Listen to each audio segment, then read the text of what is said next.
Hello, welcome to another Deck Musings episode. So, we're up to here now, this period, November the 1st, 97 to March 31st, 1998. And you can see, if we look at the previous period, in moving from here to here, we have lost the original Ice Age block. We still have 5th edition, because at this point in Magic, core sets rotated in and out every 2 years. And we have the addition of Tempest. So at this point in time, between November 97 and 98, this is probably the slimmest, if you like, version of Standard that there is. And you can see, it's interesting to go through and you can see the sort of number of sets pulsing. So 5, 6, 7, okay, we add it back to 5, then we got 5 here as well. There's this short period in Standard. I'm assuming, I'm just looking at this, what's the difference? Stronghold Exodus. Yeah, it's because of this banning, I'm assuming. 5, 6, 6. Yeah, so this has been subdivided a little bit more, where Standard was, affected by these bannings here. And also, this timeline is incredibly granular, because it also highlights things like rule changes, which have an impact on things as well.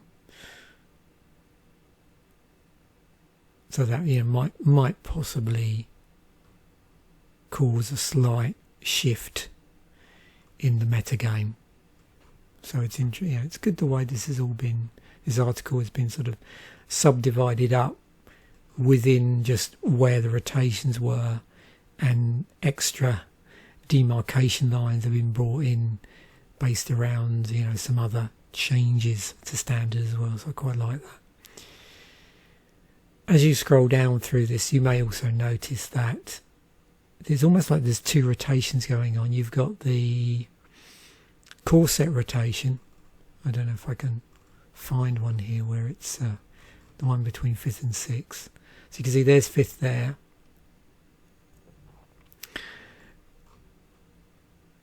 That might be a better example here. So the start of March through into May. We get to June and 5th is gone, 6th is in. So we're still 6 sets.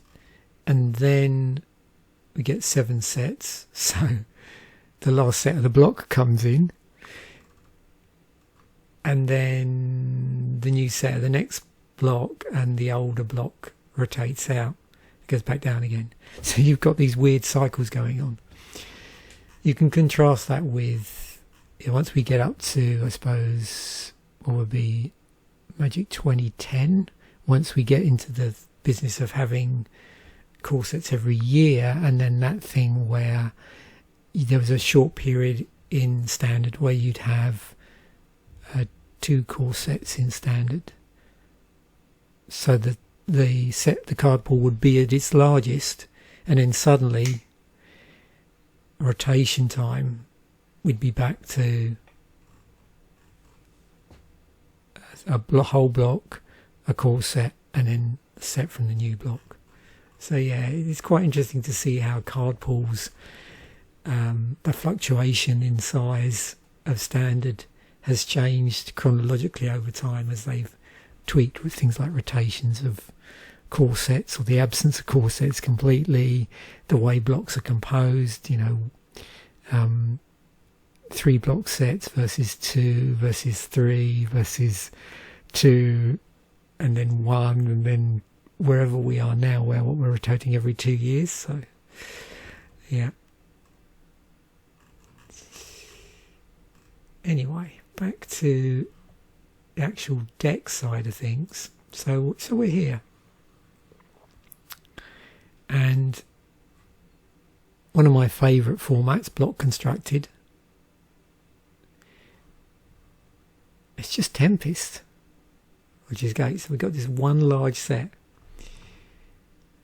And I have here the deck list from the top 4. I'm sure if I dug deeper I might be able to find everything for the top 8. So, Dead Guy Red, 1.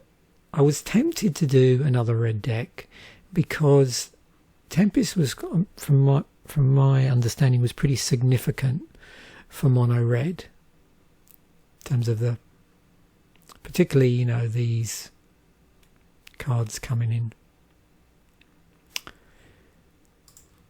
And we had Dancing Gnomes.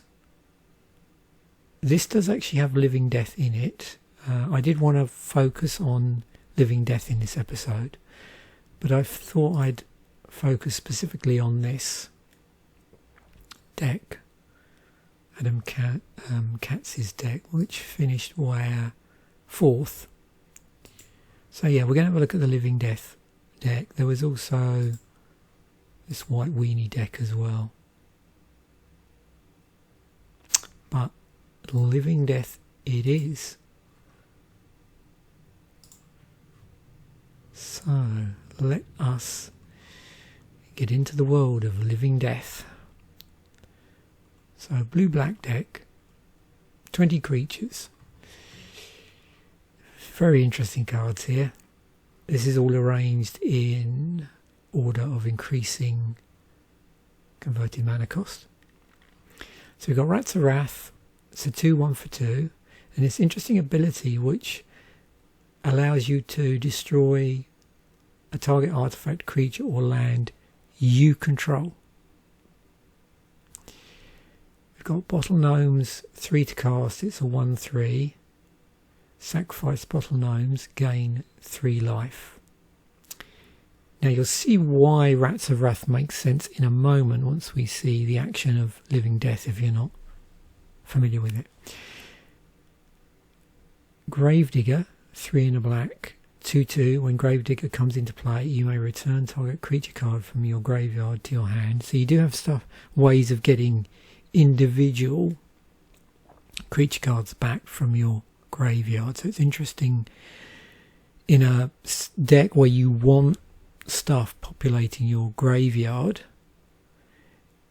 to actually have the ability to selectively get a target creature back if you think it's going to have more utility in your hand, because remember it goes back to your hand, it doesn't go straight onto the battlefield actually. Yeah, if there's more utility in having it in your hand than there is having it in the graveyard. Tradewind Rider, 3 in a blue, 1/4 with flying. Tap it, tap 2 creatures you control, return target permanent to owner's hand. So you can bounce a target permanent back to an owner's hand. Skyshroud Vampire, 3 and 2 black, so 5 to cast. It's a 3/3. It does have flying. Choose and discard a creature card. Skyshroud Vampire gets +2/+2 until end of turn. So you can pump it by discarding creature cards. Instants here, got a little package of instants, 7 of those, 2 Capsizes, because it's pretty expensive here because of the 4 copies of Intuition. So Capsize, 1 and 2 blue, has buyback. So buyback was a thing in the set. Buyback 3. So with buyback you can pay an additional 3 when you play this spell. If you do, put it into your hand instead of your graveyard as part of your spell's effect. So of course that does mean you're going to have quite a bit of mana at your disposal, and you can do it to return a target permanent to owner's hand. Corpse Dance, 2 in a black, also has buyback, but buyback 2. So additional 2 to play the spell if you want to utilise the buyback effect. Put the top creature card from your graveyard into play. That creature is unaffected by summoning sickness this turn. Remove the creature from the game at the end of the turn. So you have to be a bit careful here because this will actually exile the creature, so it doesn't end up in the graveyard. 4 intuitions. 2 in the blue, search your library for any 3 cards and reveal them to target opponent. He or she chooses one, put that card into your hand and the rest in your graveyard. Shuffle your library afterwards. So any 3 cards. Our land base is 10 islands and 15 swamps from Tempest. We've got 2 sorceries. We've got a Lobotomy, so 2 blue-black. You get to look at your target player's hand and choose any of those cards other than a basic land. Search that player's graveyard, hand and library for all copies of the chosen card and remove them from the game. That player shuffles his or her library afterwards. So, I suppose a great card if you think your opponent has assembled some game-changing cards in their hand, particularly I suppose combo pieces or bombs, and you suspect there might be multiple cards in the deck as well, although it doesn't matter so much. I suppose as long as you get rid of a critical one of, that's good. And you might remember that there were certain combo pieces maybe lurking around at this point in Magic. And we got 4 living deaths, 3 and 2 black. Set aside all creature cards in all graveyards, then put each creature that is in play into its owner's graveyard, then put each creature card set aside in this way into play under its owner's control. So bottom line is, you want to make sure you have more creatures in your graveyard than your opponent does when you play this. There's 4 copies of this, so lots of opportunities. Now, sideboard. And remember as well, cards like Lobotomy, obviously we're talking about decks here that have been built from a single set. So I can't remember off the top of my head what, if any, specific combos were in Tempest. So here, I suppose you're more going after bombs or synergies that you think your opponent may have assembled. Because of course if you target a hand which is basically just full of mainly lands, basic lands, or just rubbish, or just support cards, then it might not be quite as effective as you want it to be. So here's our sideboard. So interesting to think what they might be going up against for this particular set in block constructed. So Maze of Shadows, 2 of those. Tap, add 1 colourless mana to your mana pool. Untap target attacking creature with shadow. Okay, so yeah, shadow was a thing. That creature neither deals nor receives combat damage this turn. Curse Scroll, 1 to cast. 3, tap, name a card. Target opponent chooses a card at random from your hand. If he or she chooses the named card, Curse Scroll deals 2 damage to target creature or player.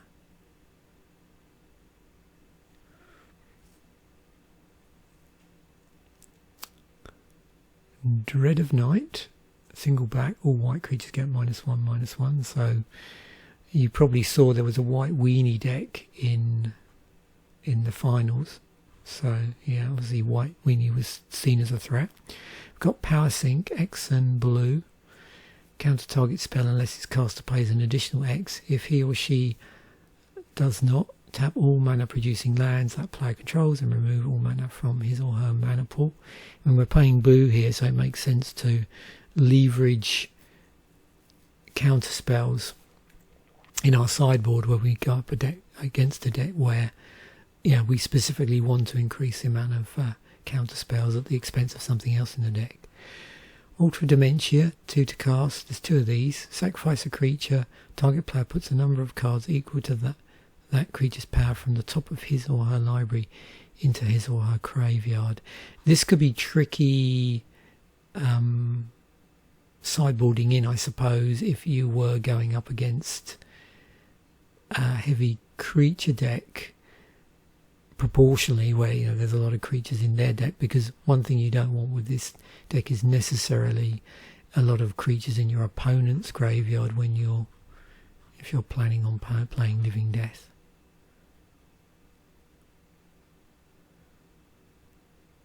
So yeah, you have to be very careful with mill effects. I'm just trying to look here and see what is the biggest creature here that you could sack. 3 and 2 black, so what's that, 5 for a Skyshroud Vampire.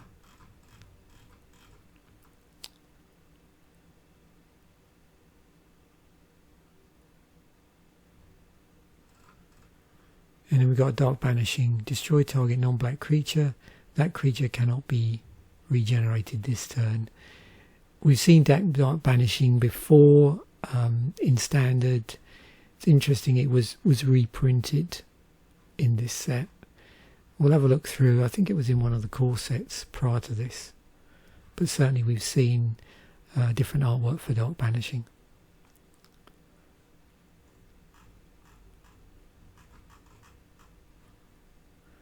So it is interesting when you look at this, because you can probably notice that a good deal of our, what would you call, like permanent removal, is actually in the sideboard.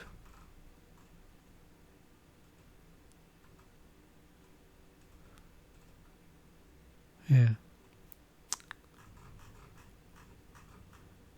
You can see here you've got bounce spells, which will remove it from the battlefield, but it does put it back in its owner's hand. It's a bit more of a sort of tempo play. It's an interesting deck to look at actually, because it's probably one where I don't know how easy would it been for me to find, but to go through and think about specific, what specific threats this deck was going after in terms of the sideboard. I mean, obviously I can see where things like Dread of Night would work, and Maze of Shadows, and there's a couple here where it just obviously just reinforces the removal aspect, so better about going up against, say, a heavy creature deck sort of thing. So yeah, so obviously we're blue-black, but it doesn't hurt, does it, to look at all of the artwork in the set.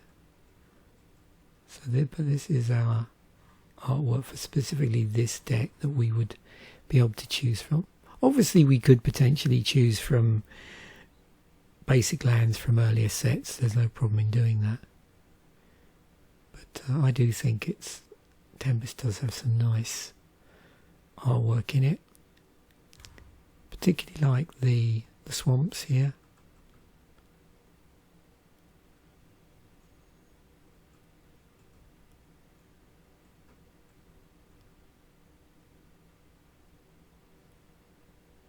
And these forests have an interesting look to them as well. I'm unsure how often we see this sort of style of forest. And it's quite a big contrast, not only with other styles of forest, but the previous, the previous block where the Mirage set, very, very different style-wise. And I suppose you could say that's true of all of these cars, but I particularly notice it quite a bit with the forest. Cool.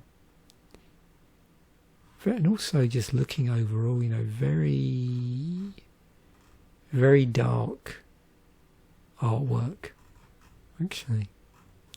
And so that is quite a big contrast generally with the themes you see in the previous block, you know, the main set from their Mirage artwork. Okay, let's have a look at Corpse Dance. So we can see turns up in Tempest Remastered in the World Championship decks from '99. So as a card it's kicking around. Expensive side. So let's have a look at the tagger, see what we get. Another one of these Graveyard Order Matter tags. We saw those, I think, last week or the week before. Put the top creature card from your graveyard into play.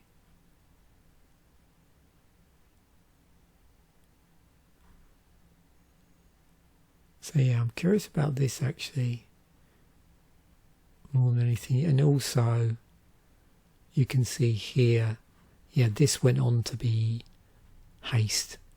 This, you know, that creature is unaffected by summoning sickness. Now, actually, if I just go back,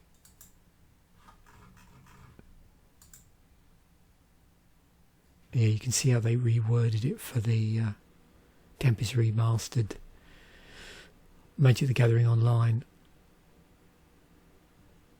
But still says this creature is unaffected by summoning sickness this turn. I suppose that what we'll do in a moment, we'll see in the tagger at what point, we'll look at this tag and see at what point haste became keyworded. But I want to look at this. Temporary reanimation.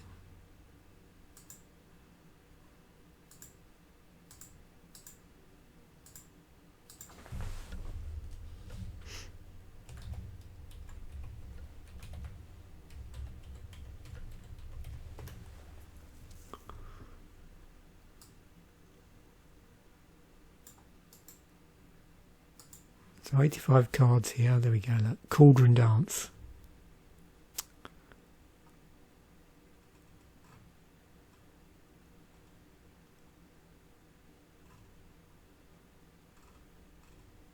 Property Click. Oh, of course, Unearth, yes.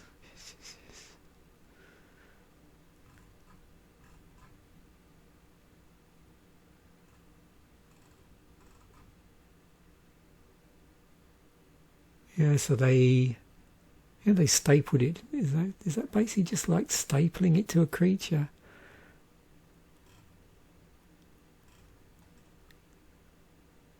But yeah, on itself. Huh.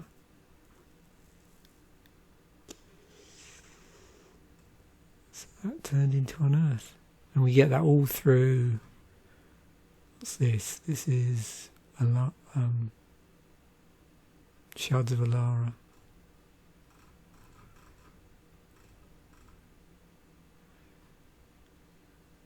Into Conflux.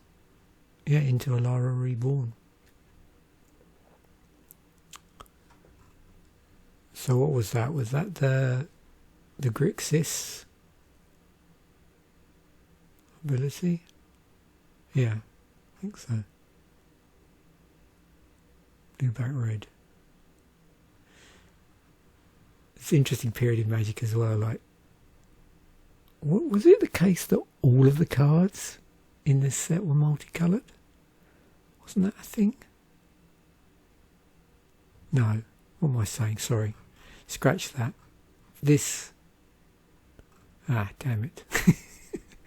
Yeah, I've made a misspoke majorly there. I'm sure there was one set where either there was a massive proportion of multicoloured cards, or if not all, everything was multicoloured.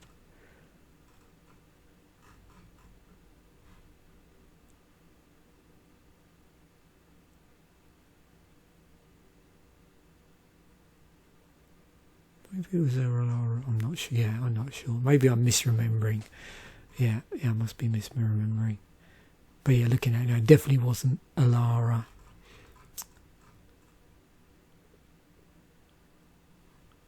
And couldn't have been Conflux.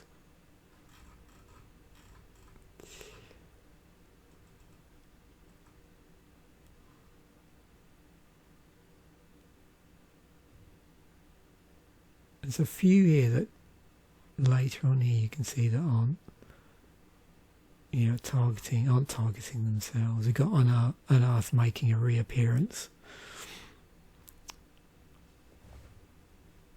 For that was what, Modern Horizons.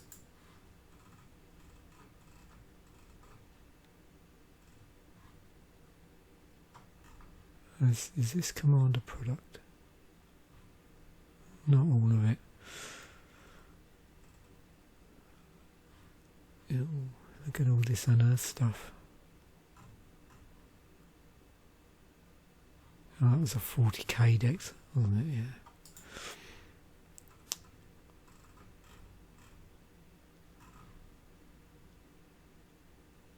Brothers War.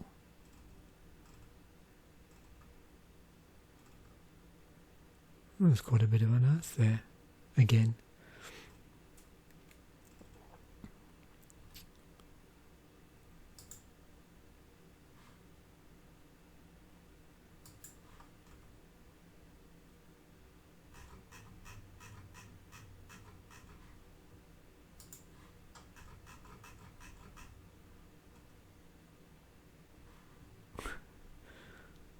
It's cool artwork.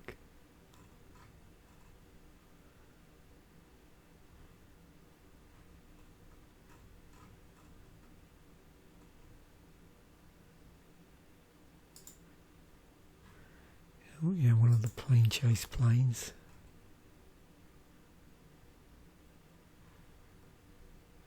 Remember that card. And there were an interesting set, like load of horrors from this period as well.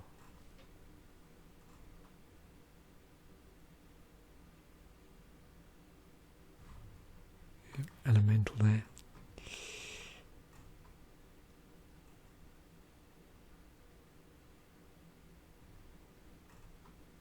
Yep, as you know, elementals make me happy. Oh. So much cool stuff. Anyway. Oh yeah, actually sorry, I got so rather distracted there. I was gonna have a look at this, wasn't I? Yeah, gives haste. Okay, so just out of curiosity, I bet I forgot to... Oh no, I didn't forget to copy that in. Release date.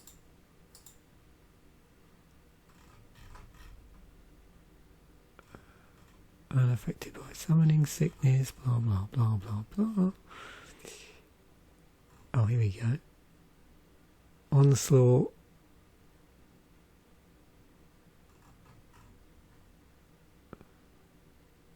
There's Torment. Has haste. Okay.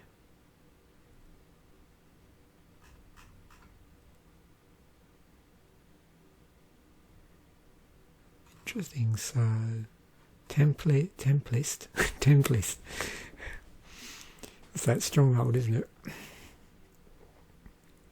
Unaffected by summoning sickness. It is Saga. Okay, so Saga still, the wording is unaffected by summoning sickness. And then we've got Urza's Destiny. So around that period, we're seeing it move over to haste. Okay.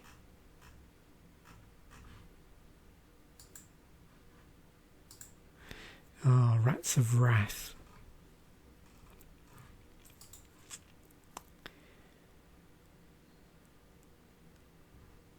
Removal artifact. So, if I do what I'm interested in with this card, what it makes me think about is, so destroy stuff, but so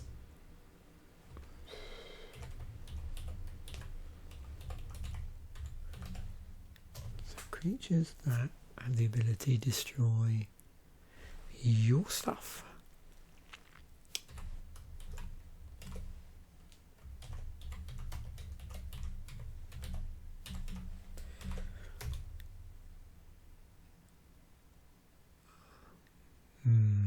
Okay, that's probably not going to do quite what it want it to do.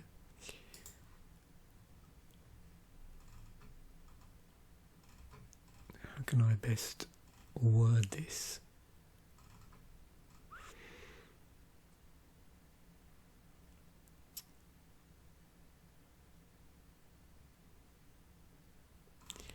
Yeah, I don't know. Off the top of my head, I don't know if there's an easy search I can do to filter out that. There's going to be too many things here where it's, you know, destroying something and then doing something else to creatures you control. So I'm sure if I had time to think it through,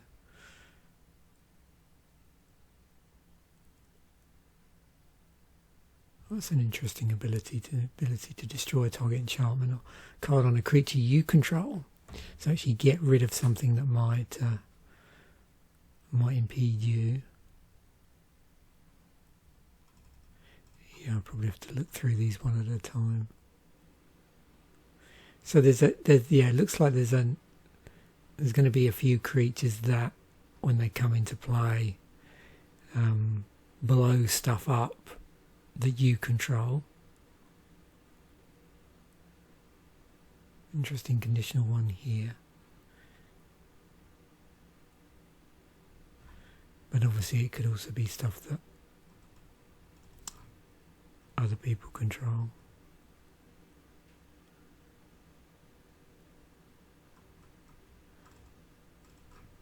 Yeah, not one of my best Scryfall searches.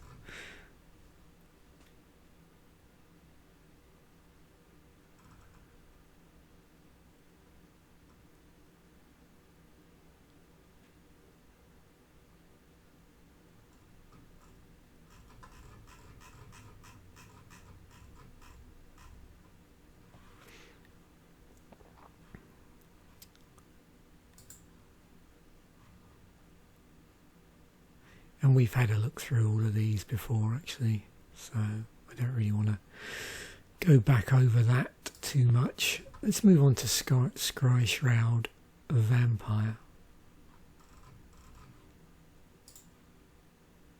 Discard outlet, evasion, discard outlet creature. Let's have a look at that.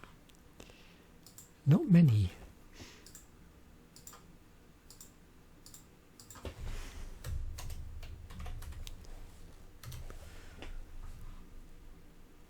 Hidden horror, okay.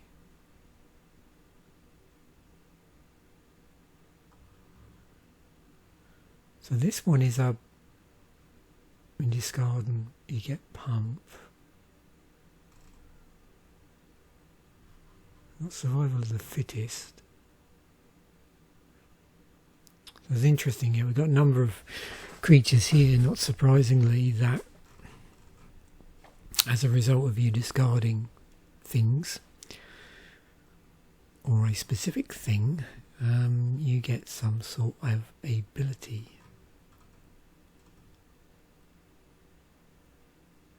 Oh, I remember this.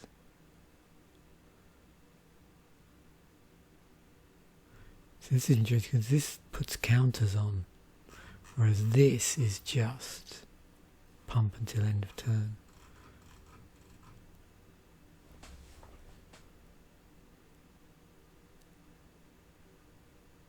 Oh, Fauna Shaman. Discard a creature card and you get to tutor.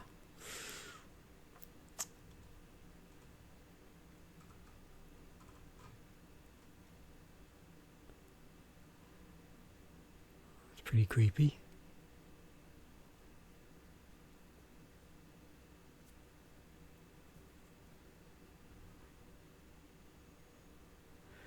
So Earthworld Trooper, you get +2/+2 and trample, but it doesn't fly.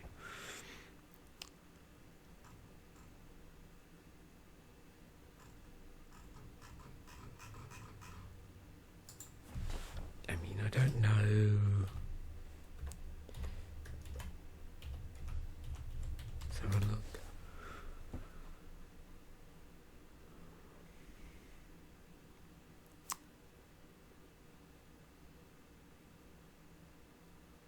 Yeah, so quite different discard outlet creatures actually in terms of what they can do.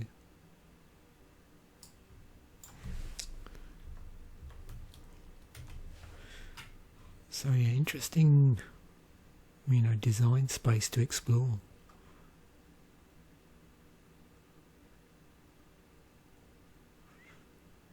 Particularly in a, you know, in a deck where you want creature cards in your graveyard.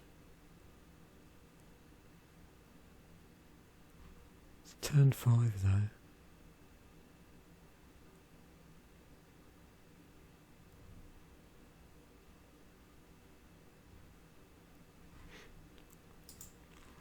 Capsize.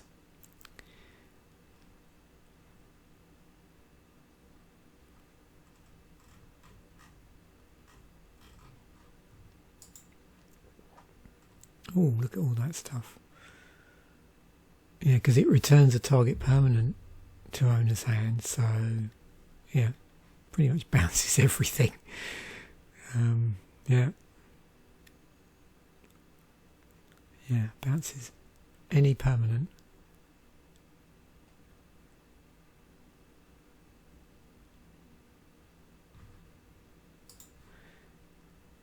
And yeah, there's a lot of bounce.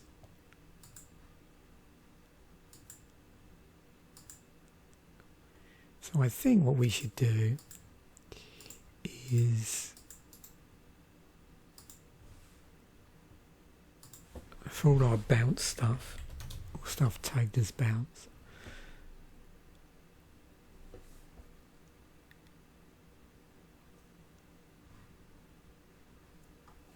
just go through the colour pie.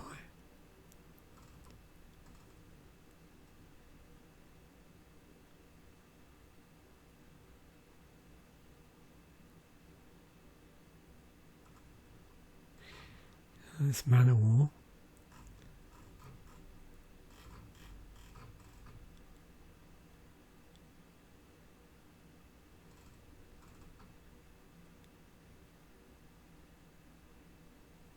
Yeah, look at all the bouncing visions, relatively speaking.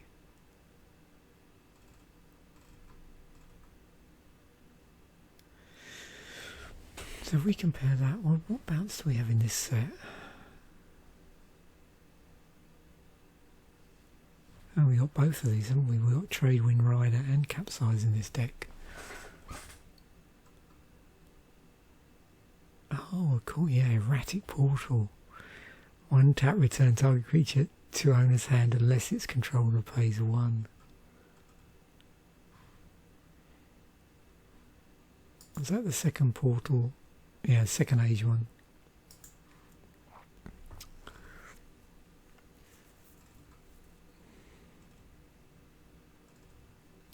And this would be Portal 3 Kingdoms.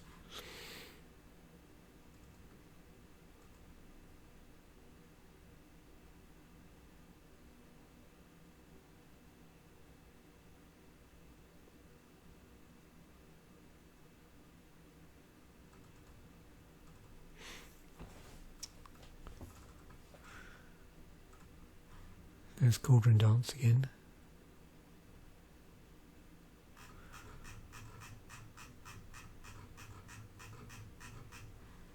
So if I go through, we'll just do this by sort of all the monocolour stuff, I think. So 22 monocolour cards in white. We move to blue, 180. Into black, 5.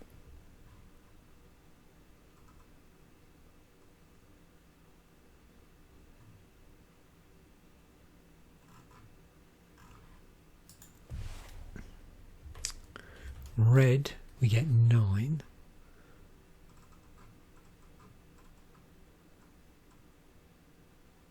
And you can see some of these obviously have additional conditions on them. And then green, do we see bouncing green? If so, what do we see? So 13.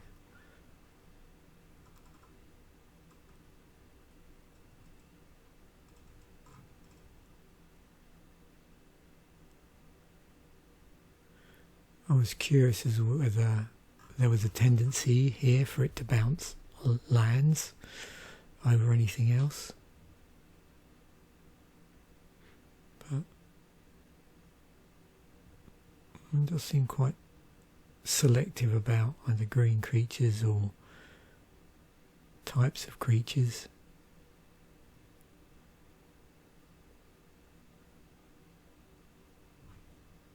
That one does a permanent new control.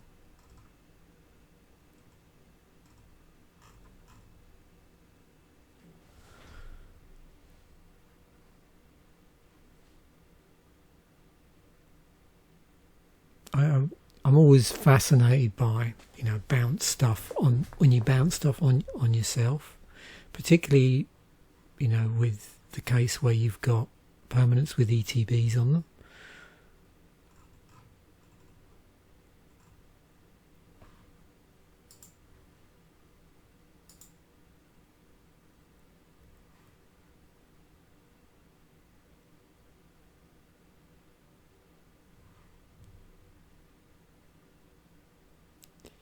And then there's a group here, a Tempest storyline in cards tag.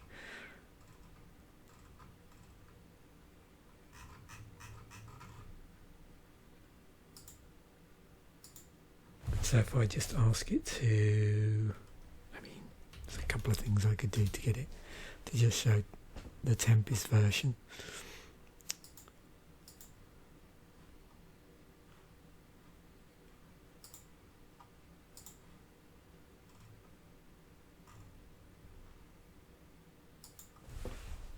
Just do. It's better. Tempest storyline and in Tempest.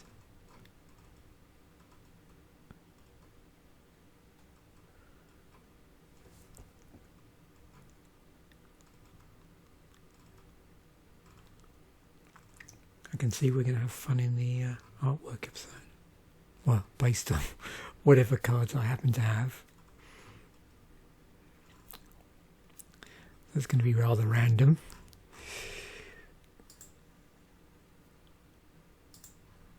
Intuition.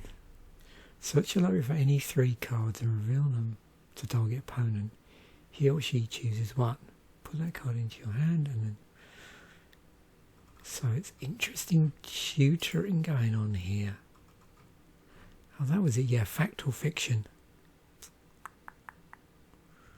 Tutor to hand, opponent chooses, yeah, another one, tutor to the graveyard. Okay. Pile dilemma base cards advantage. That's exactly what I'm interested in.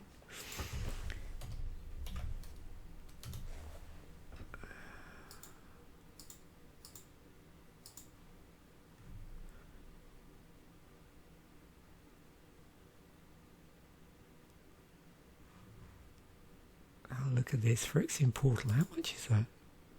142 from Alliances.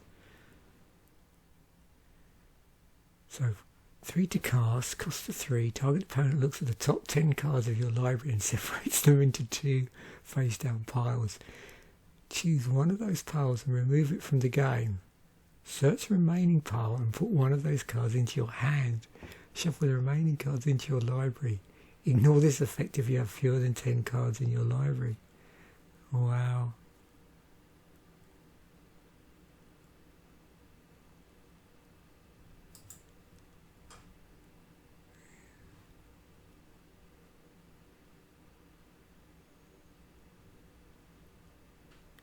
That's cool.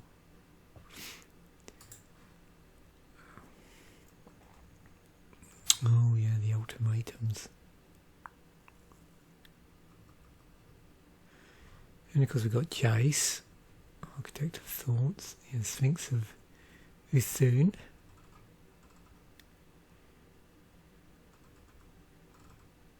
It'd be interesting to see if I screen that out. So yeah, there's Factual Fiction.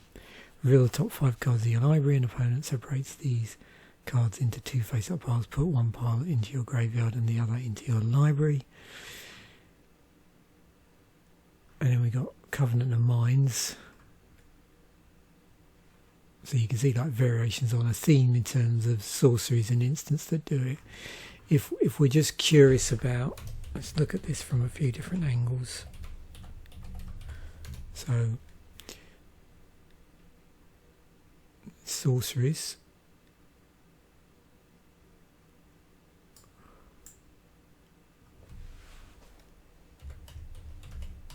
Now you'll notice, oh no, so sorceries and instants, if I do this and minus out, so what I'm interested is where's it stapled to a creature. Would help if I actually did that instead.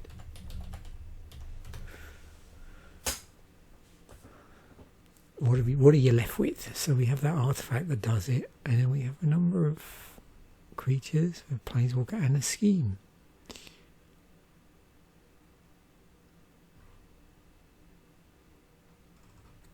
So on a legendary,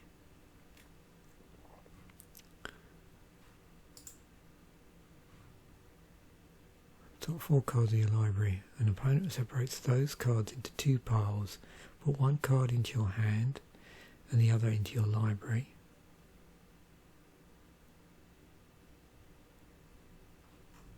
Sphinx Tribal, anybody?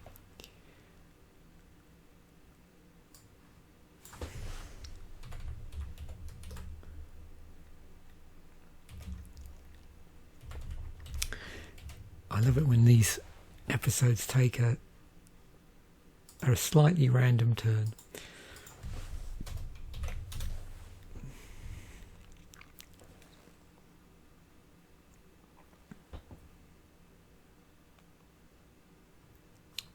So if you look through the, there's a number of interesting abilities on Sphinxes.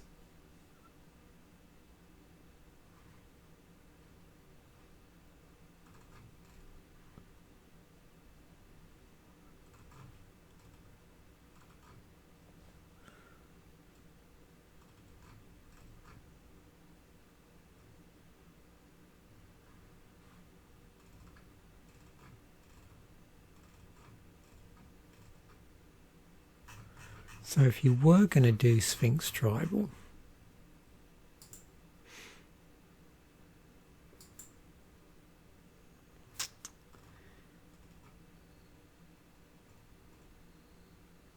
so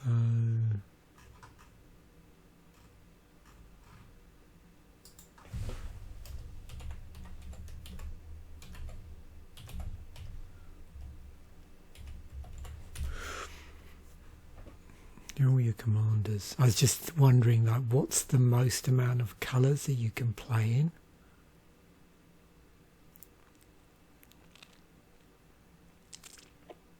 If you wanted to, draw from the most amount of Sphinxes in terms of colour identity and that sort of thing. So you see we've got white, blue, black. So obviously mono blue, blue white, so Azorius, white blue black, and then there's one in blue red.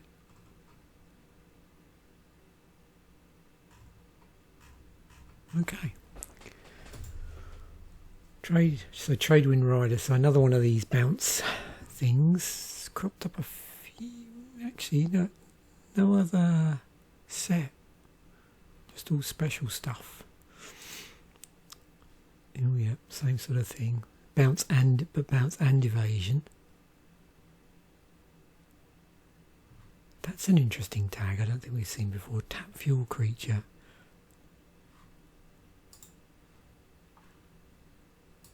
So tapping fuels it.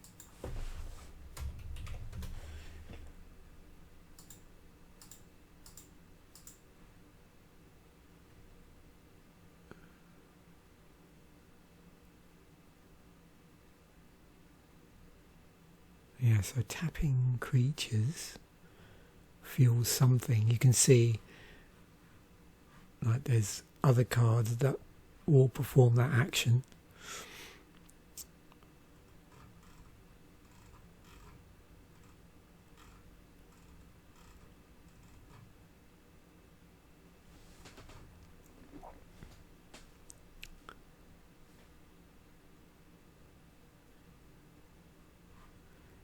Of course, Cephalid Tribal. Better not go down that rabbit hole. Yeah, some interesting legends in this set.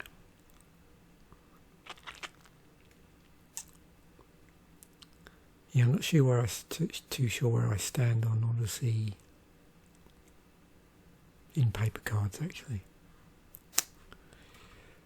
Anyway.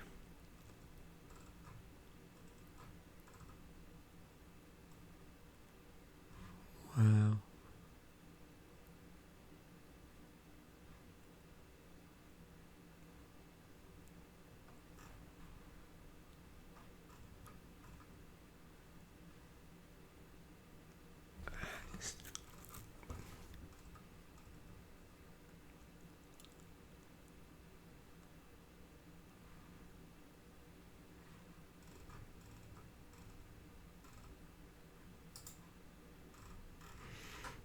So we take this up to the modern day. What have we got? Wow. Clearly fueling stuff through tapping is a thing, and of course, yeah, Convoke, helping with casting spells. And then we've got things like Cohort as well.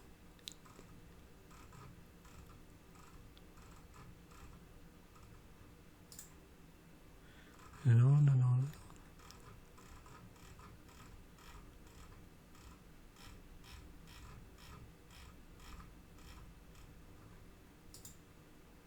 And on.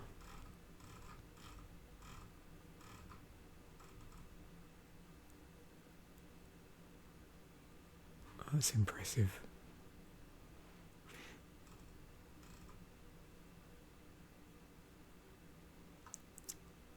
Yeah, look at that fractal elemental.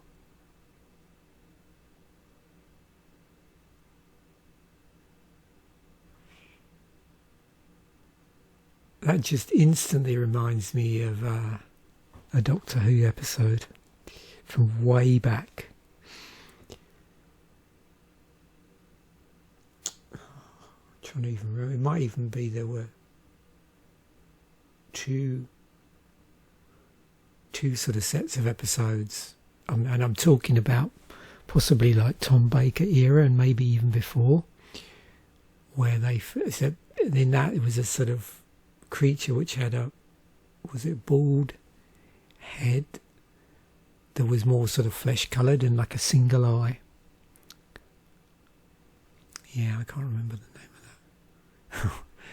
That's funny. Doctor Who, I didn't even spot that. That's amusing. Exterminate. Tap and untap Dalek you control. Destroy target creature's control, loses life. Yeah, didn't even see that as I was looking at that. Funny.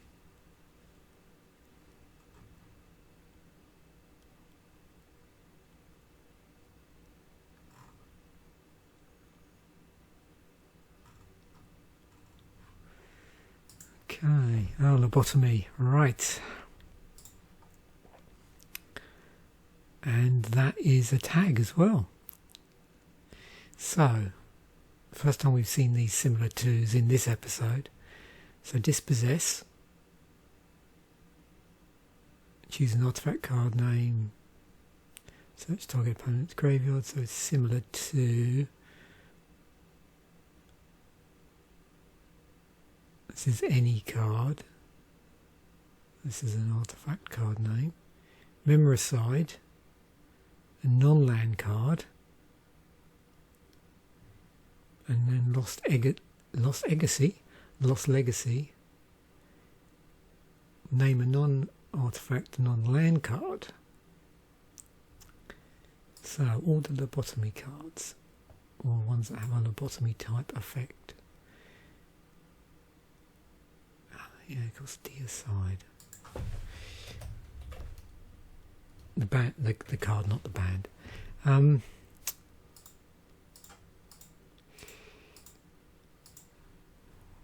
Or Deicide, however you say it.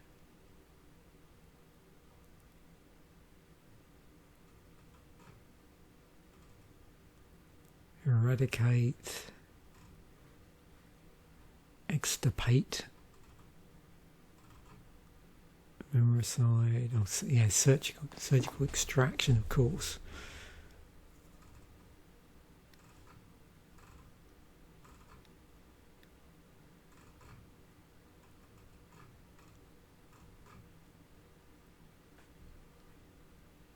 Stone Brain.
Gotta love those spectres, eh?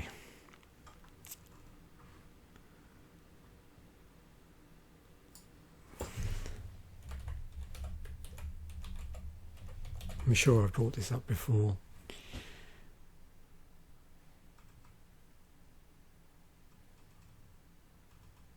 But you know, you have these interesting, like whenever effects on these, a lot of these spectres.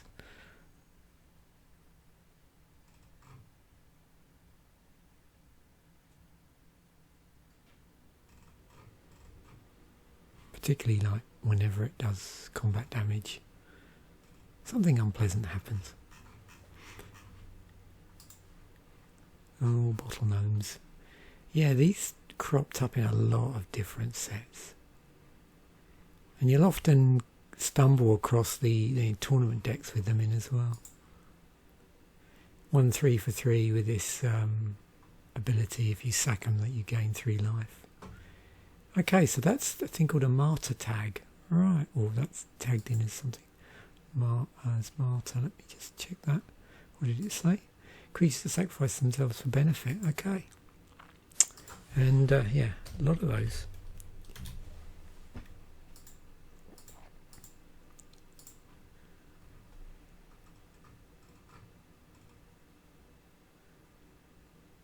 Yeah, the thralls. Our old friend.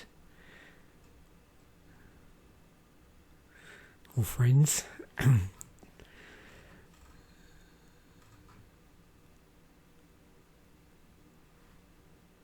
This is an interesting card.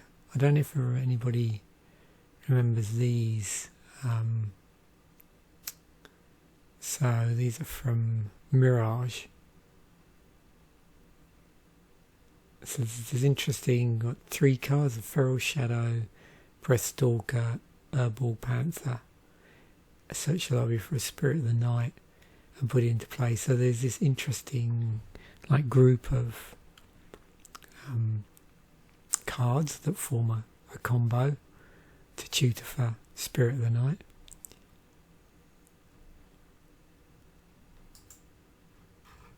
Is that tagged up as anything in particular?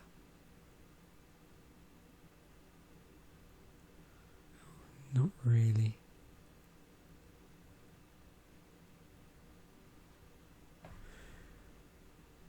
I wondered if it was going to have like, you know, Mirage combo tag or something like that. Incredibly specific. That's funny. Giant. Yeah, we saw these, I think. Didn't these crop up in...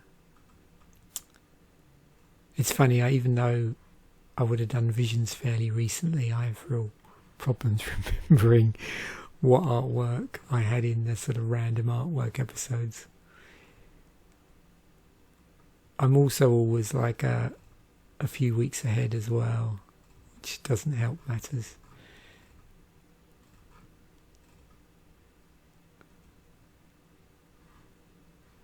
And yeah, all these, does anybody remember all these Phyrexian, what say, it's 4 here that had these sack abilities on them, and then they depleted creatures by a certain amount. So there's the -1, -1, -2, -2, -3, -3, and -4, -4. And they sort of went up there. So a couple of commons, an uncommon, and a rare.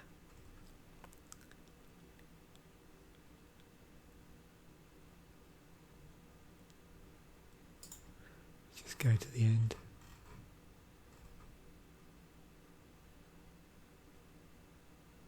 Oh, there we go. It's on Denethor.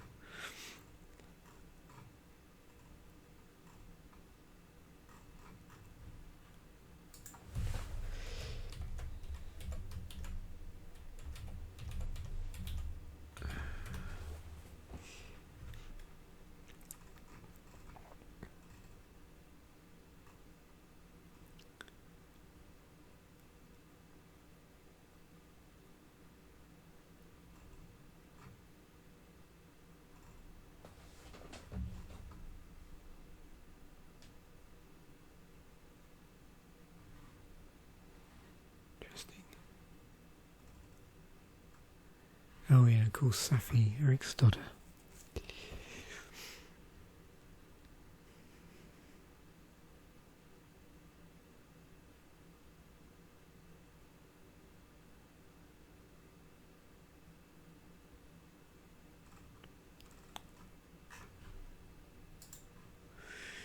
Gravedigger. Reprinted numerous times.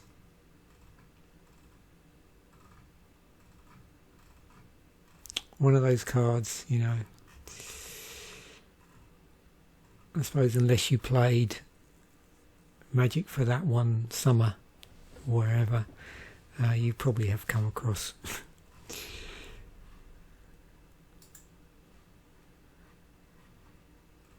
If you've opened up a sufficient number of cards, or looked at a number of cards, or cracked so many packs. Difficult to avoid. Okay, so it was part of an Odyssey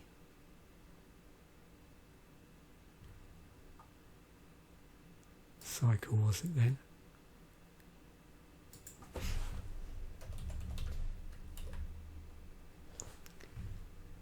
DY.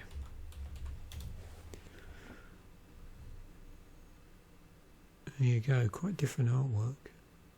Anarchist, Oromancer, Cartographer, Gravedigger, and Scrivener.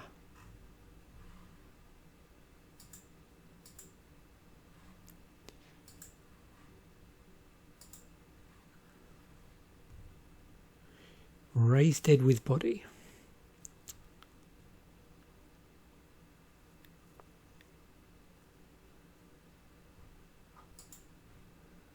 What do they include as recursion creatures then? which it is tagged. How much is an original order? 133.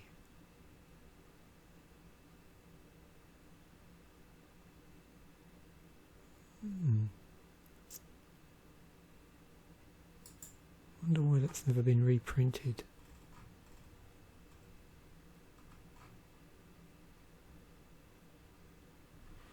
Oh, of course, yeah, Tortured Existence from Stronghold.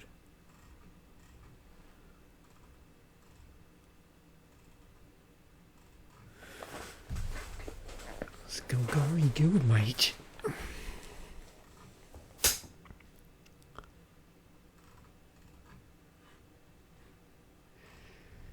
Oh yeah, there's some classics here.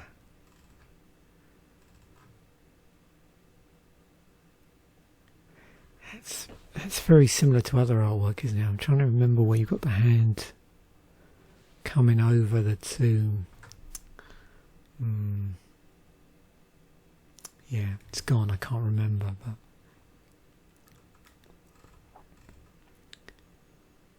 oh, corpse hole.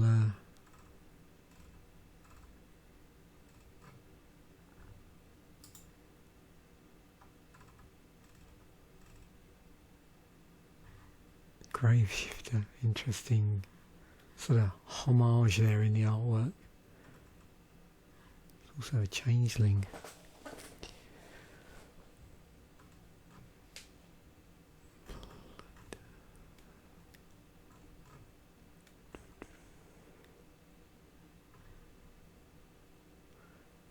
Revel Soul Tender.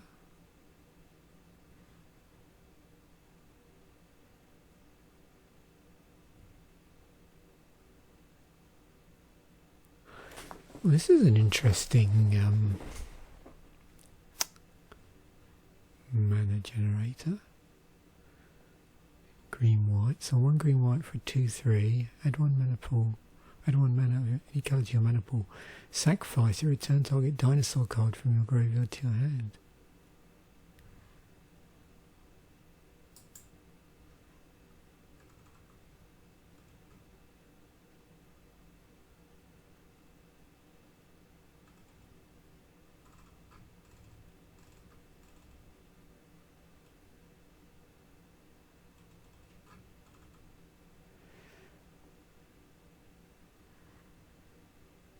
Yeah, these are interesting cards. They're going to show me. Yeah, I thought it might. Yeah, no, it's quite like go down through that rabbit hole. But yeah, there's several of these where, you know, if it's in your graveyard, you may do something. I thought that was actually part of a cycle. No, I'm not so sure.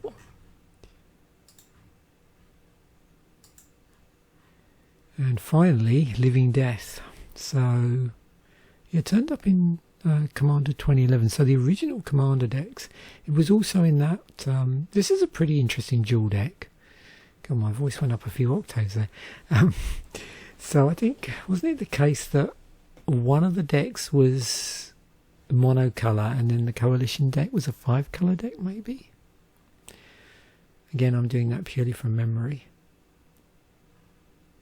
Now I remember this being in the online Vintage Masters set as well.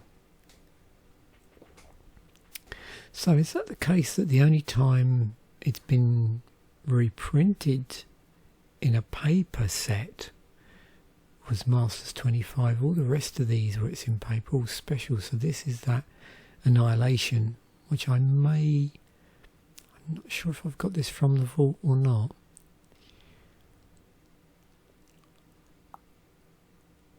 And then there was the Battle Royale thing.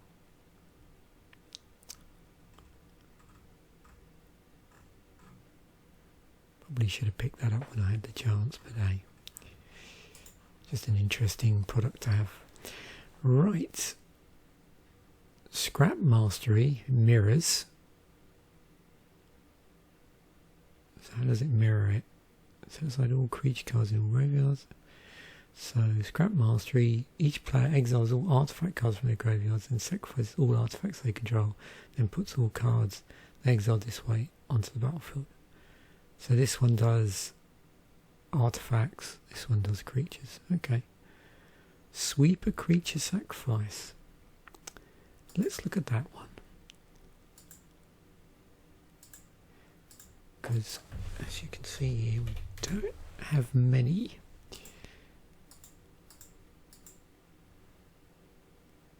Herbal Justice. Target opponent chooses and buries a number of creatures he or she controls equals the number of creatures put into your graveyard from play so far. Okay. That was the card I was trying to think of as well when I was looking at this one, when I was sort of putting this together. I'm thinking, yeah, that isn't there a card? So Living End, that's the one with suspend on it.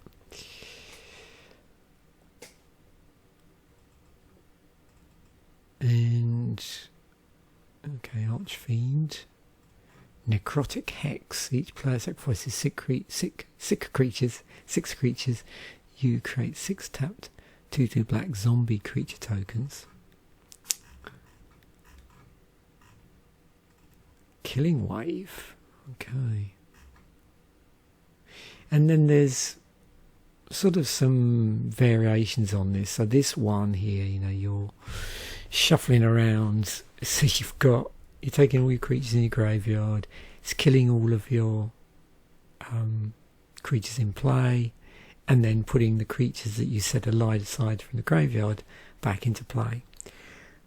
Obviously, there are other cards that do things like, you know, count up the number of creatures in your graveyard and generate tokens, that sort of thing.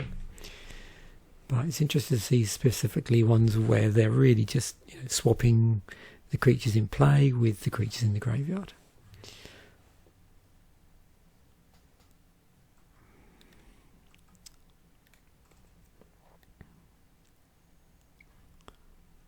Interesting. Healing Eruption. Sacrifice all creatures you control.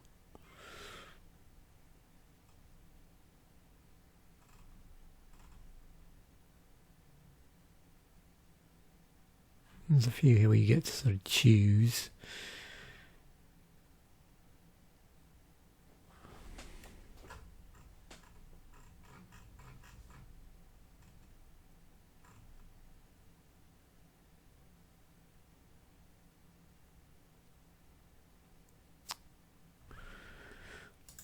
Moving on, Cursed Scroll. So it amuses me. Well, because it shows how much play it saw, I suppose, at that time. Because the World Champ decks were, to some degree, I mean, they were selective in which ones they had in the product they chose for the product. But it's always interesting when you find a card in a deck, of card that I'm covering in a deck, and it's been, you know, ends up in multiple different World Champ decks, even in the same year. These are all different decks from different people. So 98 and 99. And here it's, yeah, 4 different decks. Same card.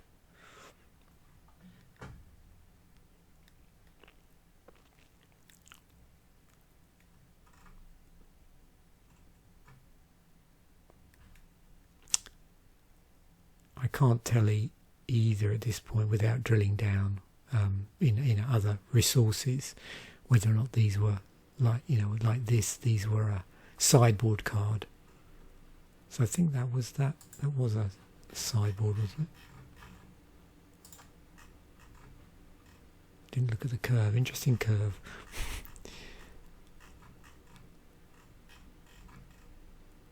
Yeah.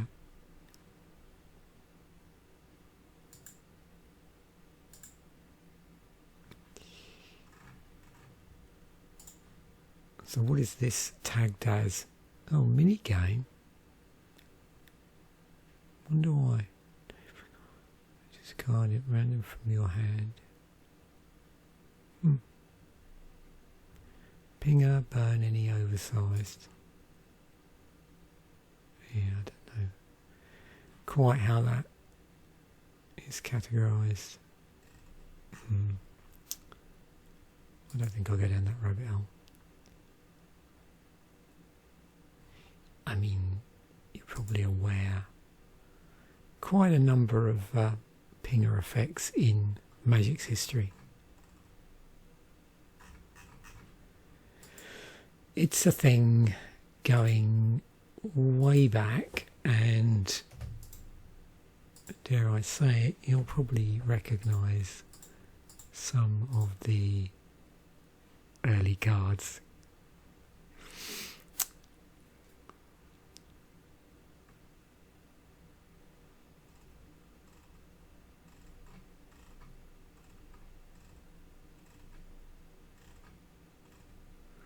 Yeah, the ping is a thing.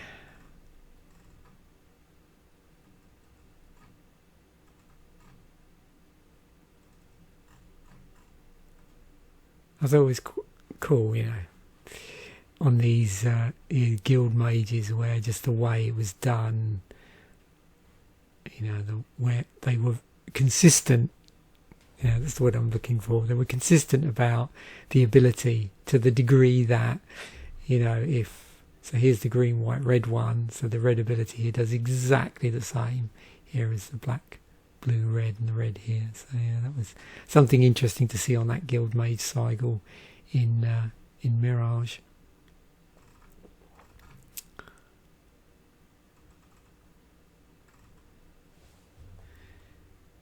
Oh yeah, it's a number of pingers in Tempest actually, and then follow-on set, was it Stronghold into Exodus maybe? I don't know.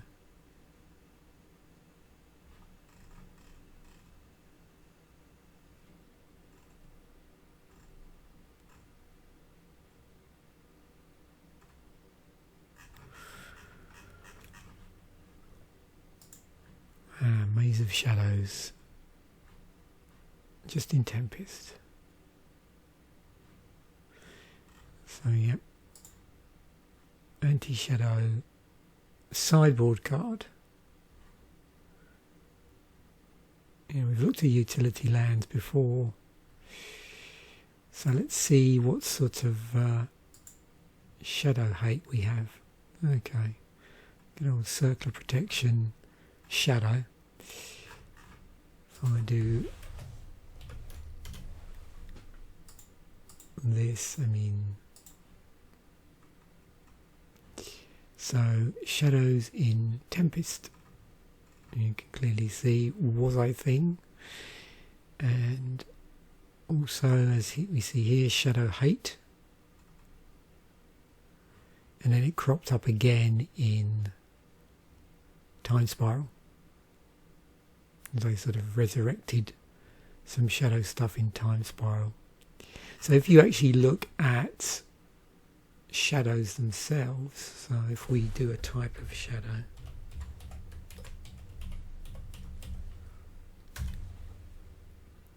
whoops,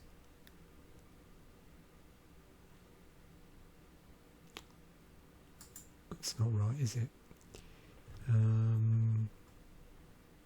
I meant to do, that's better. So we just ignore these because they're just referencing, yeah, a card with shadow as the name.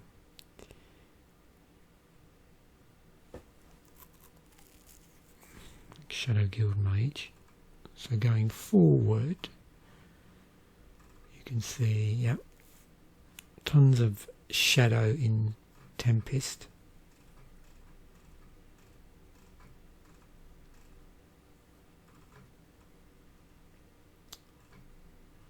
And then a little bit here, Stronghold, some more in Exodus,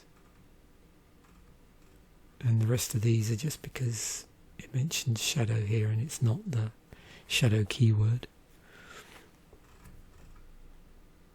But then again, you can see that it's Time Spiral.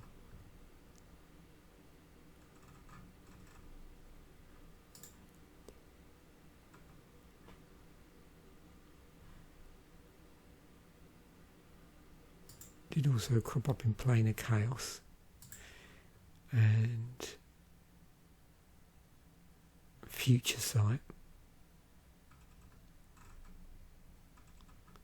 And again, all of these, I could have probably picked a better Scryfall search, but these all just because the they're referencing the name rather than it being an ability. Dread of Night. So there are actually a number of cards that sweep against creature toughness, and it's always interesting to see this, I think, stapled to Legends. That's whenever I sort of think of this, I tend to think, I mean, I think of obviously specific black removal or black, the way that black often does, what's the word I'm looking for here? Like a wrath effect. Yeah. So that, but also when it crops up on a legendary.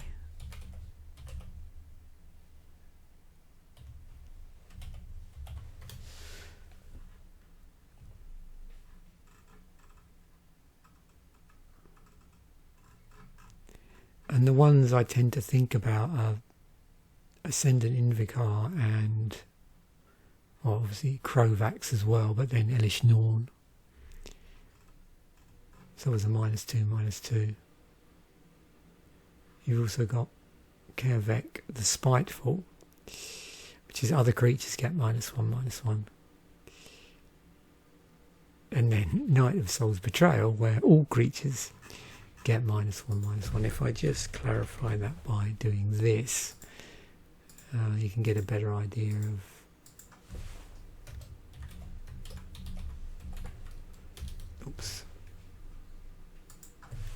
the timeline for that sort of stuff on a legendary.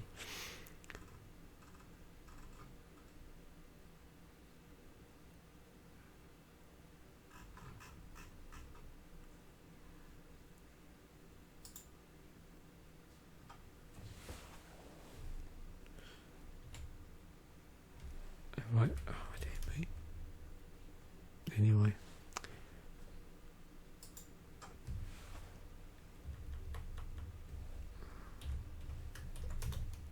That's better. In paper, that's the one I was trying to think of.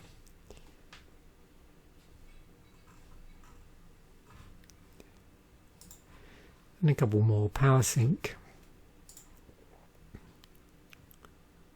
Soft counter spell. So tagged up in several different ways.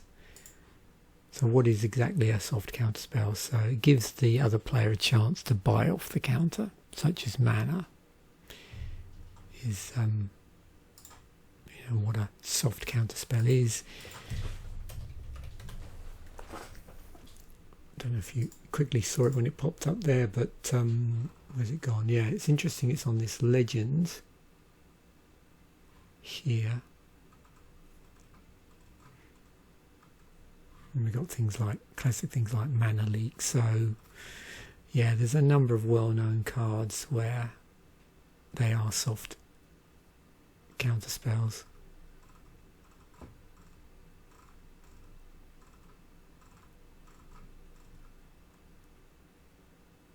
And of course, Mana Tithe. So that's the colour shifted version. So great if you want to play a soft counter spell in your blue deck, in your mono white deck. And then you got things like Spell Pierce, which is probably, I'm thinking of like eras in Magic when I first became aware of the idea of a soft counter spell. It might have been just before then.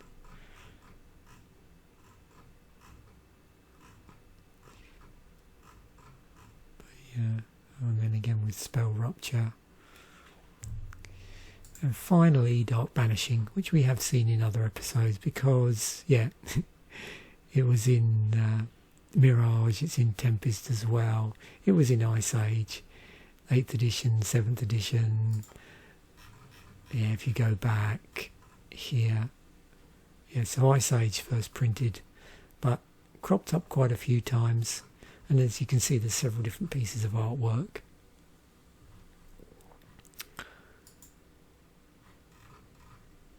And tagging wise, it's another Tempest storyline card.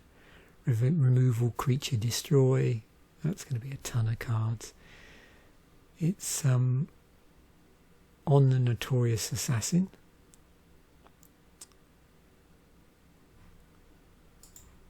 Yeah, 620. And I've looked at this a number of different times. And I mean, I suppose the big thing with this is, you've got a destroy spell where you can't regenerate.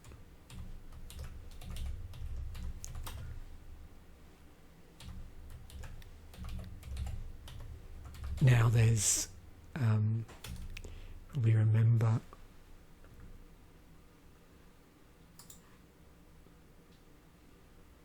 okay, let's just do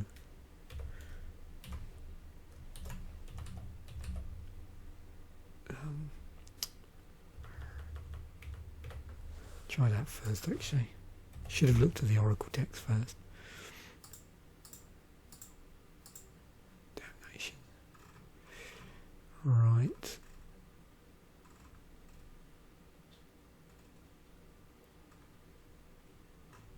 They must have. Did they errata that then? Yeah. Okay. Interesting.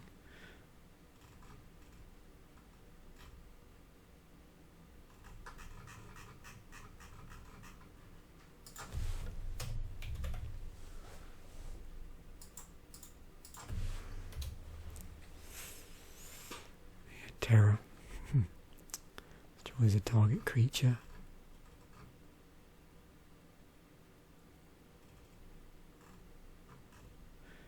I was trying to think off the top of my head, like, the red cards where it crops up on.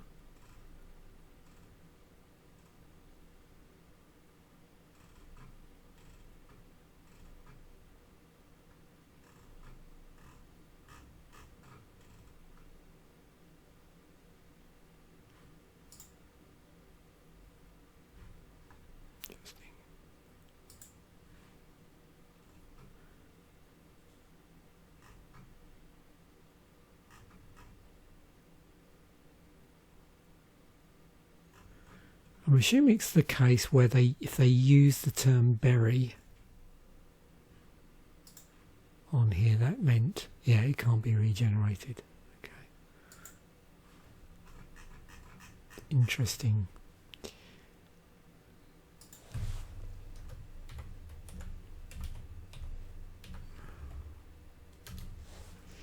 Something I was curious about. Yeah, the other one I was trying to think of is these things like the disintegrate, which removes by doing damage as opposed to destruction, but it has regenerate on it as well.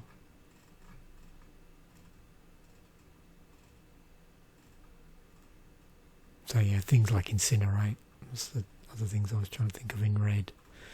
So again, multiple ways you can, several ways you can remove cards, but then you have these other things where additionally they can't regenerate.